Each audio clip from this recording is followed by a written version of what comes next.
అందరికీ happy friendship day. ఈరోజు Sunday special అయితే చికెన్, బగారా రైస్, ఇంకా థమ్స్ అప్ అయితే ఇలా అయితే ముగించుకుందాం అనమాట సండే. ఇంకా సండే స్పెషల్ ఏంటిదో కామెంట్ చేయండి. స్నేహితుల దినోత్సవము. ఇంకా మనకైతే అన్మ్యారీడ్గా ఉన్నప్పుడైతే మంచిగా ఫ్రెండ్స్ ఉండేవాళ్ళు, బయట ఎంజాయ్ చేసేవాళ్ళం, ఎక్కడంటే అక్కడికి వెళ్ళేవాళ్ళం, ఫుల్ చేసేవాళ్ళం అనమాట. ఇంకా మ్యారేజ్ అయినాక, ఇక పెళ్ళైనాక ఇంకా పిల్లలు, హస్బెండు, కిచెను, బాత్రూమ్స్, ఇల్లు, బట్టలు ఉతకడం, ఇవే మనకు ఫ్రెండ్స్ అన్నమాట. నాకు తెలిసిందైతే ఇదే ప్రపంచం అయిపోయింది. అదే అన్మ్యారీడ్ ఉన్నప్పుడు మంచిగా బయటికి వెళ్ళి చిల్ అయ్యే వాళ్ళము, ఫ్రెండ్స్ ఉంటే. ఇప్పుడు అందరు ఫ్రెండ్స్కి మ్యారేజ్ అయిపోతే ఇదే పరిస్థితి కదా.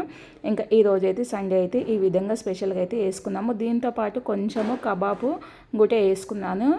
కబాబ్ అయితే మనము కొంచెం వెరైటీగా అయితే చేసుకుందాము. మన వీడియో ఎలా కనిపించింది, నా వీడియో కనుక నచ్చితే ప్లీజ్ లైక్ చేయండి, సబ్స్క్రైబ్ చేయండి, కామెంట్ చేయండి. అందరికీ ఇంకోసారి హ్యాపీ ఫ్రెండ్షిప్ డే, స్నేహితుల దినోత్సవం శుభాకాంక్షలు.